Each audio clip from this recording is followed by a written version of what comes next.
안녕하세요. 자막 중독자입니다. 11월도 다 끝나가고 2021년도 막 저물어 가고 있네요.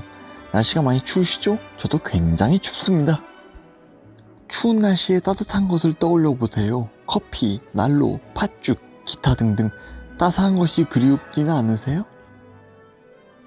저는 열대 정글 속에서 모험하는 쥬라기 공원 시리즈가 생각나네요. 뜨거웠던 정글, 숨막히는 모험.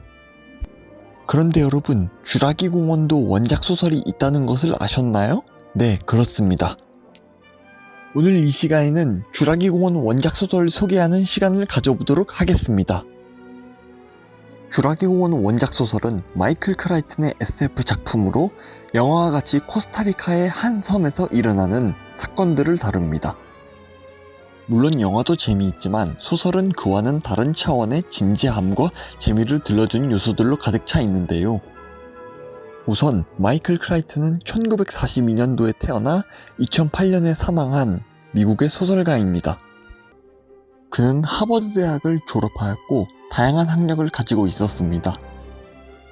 또한 그는 웨스트월드, 드라마 ER, 소설 겸 영화 트위스터 등의 제작에도 참여한 재능 있는 이야기꾼이었죠. 그의 재능을 잘 살려서인지 쥬라기 공원 내 등장인물들도 하나같이 다 개성적입니다. 고생물학자로서 모험하는 앨런 그랜트, 그의 제자이자 사람들을 돕는 엘리 세틀러, 수학자로서 공원의 모순점을 지적하는 이안 말콤, 자본의 눈이 먼 공원의 주인 존 해먼드, 그리고 공룡들을 보면서 각자 활약하는 팀과 렉시 머피까지. 이렇게 다양한 인물들이 모여서 현대판 프랑켄슈타인, 쥬라기 공원에서의 서사시를 보여줍니다. 그만큼 다양한 활약을 하는 공룡들도 나오는데요. 최상의 포식자 티라노사우루스, 강하나 병든 스테고사우루스, 중생대 들소인 트리케라톱스, 시체 청소부 프로콤프소그나티드, 그리고 중생대의 악마 벨로시랩터 등 다양한 공룡들이 제 몫을 차지합니다.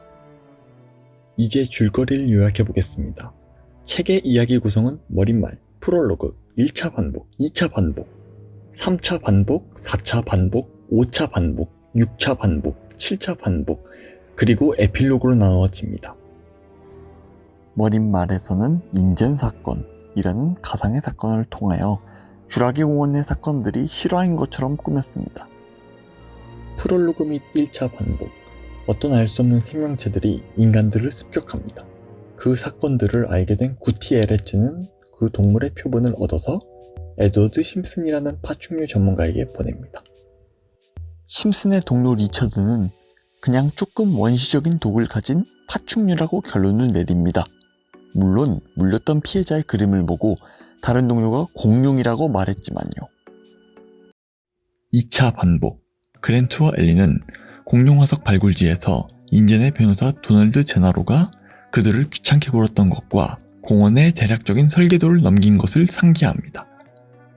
그러다가 존 해먼드의 초대를 받고 그와 이슬라 누블라로 가던 중 이안 말콤과 제나로를 만납니다.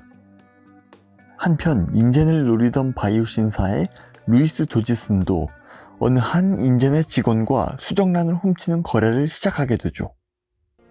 모두가 섬에 도착하자 그랜트는 실제로 복원된 공룡 아파토사우루스를 보고 신선한 충격을 받게 됩니다. 또한 머피 자매를 만납니다. 3차 반복, 공원 답사를 하면서 일행은 공룡을 복원하는 원리를 배우고 부하실에도 가게 됩니다. 그러나 말콤은 완전한 통제란 불가능하다고 말합니다. 그랜트 일행이 도요타 랜드크루저를 타고 답사하다가 차 밖으로 나와서 병든 스테고를 보게 됩니다. 스테고는 소화 문제로 고생하고 있었죠. 한편 거기서 말콤과 제나로는 어떤 공룡의 알들을 보게 됩니다.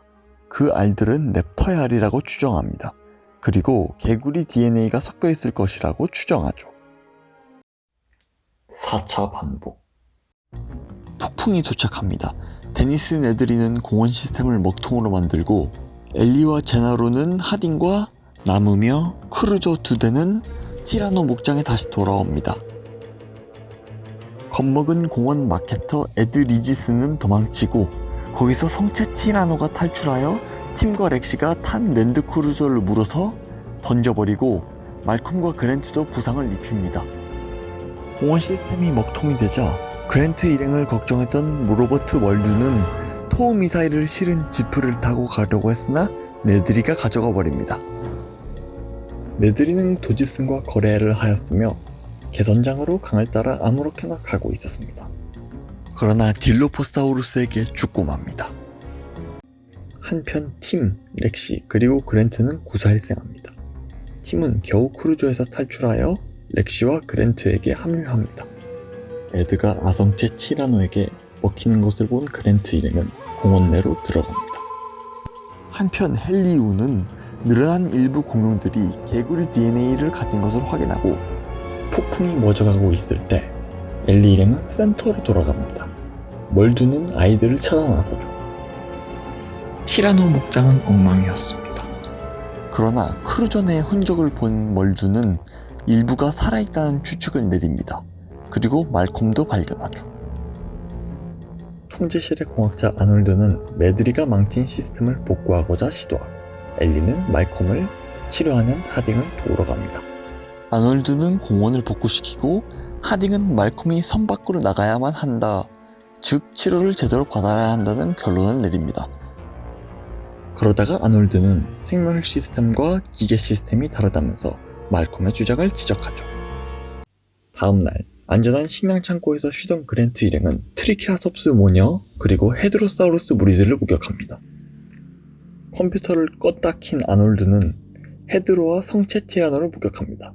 그래서 멀둔에게 티라노의 위치를 알립니다. 한편 그랜트는 근처에서 고무보트를 타고 성체 티라노에게 추적당합니다.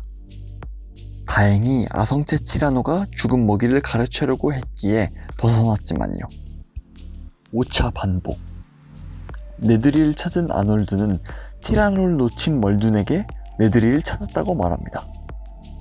멀둔은 네드리의 시체 근처 지프에서 토우를 챙기고 아놀드는 계속 티라노와 그랜트 일행을 추적하고자 하나 동작 감지기가 물 가까이에서는 작동하지 않았기에 애를 먹습니다.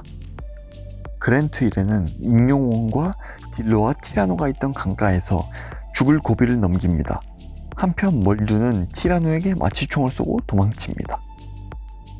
총에 맞은 티라노는 폭포에서 팀을 거의 잡아먹으려 하다가 잠들고 일행은 폭포 내부에서 있었던 전기차를 타고 새끼 스콜랩터와 함께 돌아갑니다. 그러다가 공원 전기가 나가버립니다. 원래 보조 동력원으로 주 전원을 켜야 했던 것을 그제서야 아놀드는 깨닫습니다. 랩터들은 탈출하여 인간들을 위협하고 발전기실로 도망친 아놀드조차도 죽고 맙니다. 6차 반복. 그랜트 일행은 귀환하나 센터에서는 아무도 없었습니다. 하지만 무전기를 통해 엘리와 연락합니다. 그랜트가 엘리의 부탁을 듣고 주 전원을 키러 갔을 때 애들은 식당에 있기로 합니다. 엘리는 랩터의 이목을 끌고 담장 덕분에 살아남습니다. 아이들도 식당 내 랩터를 고기를 써서 냉동고로 유인해 가둬버립니다. 헨리는 랩터에게 죽고 그랜트는 주 전원을 켠 다음에 제나로를 만나며 엘리는 도망칩니다. 아이들은 통제실에서 쇠창살에 전기를 넣고자 시도합니다. 랩터들이 와서 실패한 애들은 양역실, 부하실 등으로 도망치다가 그랜트 일행을 만납니다. 랩터들이 부하실에 들어서나 안개 때문에 제대로 보지 못한 틈을 탄 그랜트가 그곳의 독극물로 다 죽여버립니다. 그리고 유일하게 컴퓨터를 다루는 팀도 주 전원을 넣고 쇠창살을 가동하여 나머지 인원들도 구합니다. 7차 반복. 공룡들을 지켜본 인간들은 코스타리카 정부에 구조를 요청합니다. 제나로는 코스타리카 정부에게만 공원 처리를 떠맡기고자 했으나 그랜트가 협박을 해서 공원의 처분을 책임지기로 합니다. 그랜트, 엘리, 제나로는 야생 랩터의 둥지를 발견하고 해먼드는 다리를 다쳐서 콤비들에게 죽습니다. 그랜트 일행은 랩터들이 철새처럼 이동하려고 한다는 사실을 깨달으나 군인들이 와서 공룡들은 도망갑니다.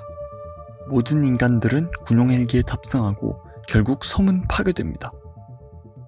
에필로그.